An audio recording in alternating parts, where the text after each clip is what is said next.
કાલે સમગ્ર દેશભરમાં જન્માષ્ટમીની ધામધૂમપૂર્વક ઉજવણી કરવામાં આવી ત્યારે આજે કુબેરનગર ખાતે મટકી ફોડ કાર્યક્રમ યોજાયો હતો। મહત્વની બાબત છે કે ગઈકાલે જન્માષ્ટમી હતી અને આજે તેના પારણા છે, તો પારણા સ્વરૂપે પણ તેની ઉજવણી સમગ્ર દેશભરમાં થઈ રહી છે। ક્યાંક ને ક્યાંક પારણાની ઉજવણી પણ દહીં હાંડીના કાર્યક્રમોથી કરવામાં આવી રહી છે। મોટી સંખ્યામાં કુબેરનગરમાં લોકો ઉપસ્થિત થયા હતા।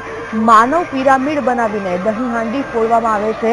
સૌથી ઉપર જે વ્યક્તિ રહે છે તે કૃષ્ણ ભગવાનનું સ્વરૂપ ધારણ કરતું હોય છે અને તે જ મટકી ફોડના કાર્યક્રમમાં સૌથી અગ્રેસર રહેતું હોય છે। ત્યારે કુબેરનગરમાં મટકી ફોડ ખૂબ જ ધામધૂમપૂર્વક કાર્યક્રમ યોજાયો હતો। આપ જોઈ શકો છો કુબેરનગરના દ્રશ્યો, જ્યાં જન્માષ્ટમીના પર્વમાં મટકી ફોડના કાર્યક્રમ યોજાયો હતો।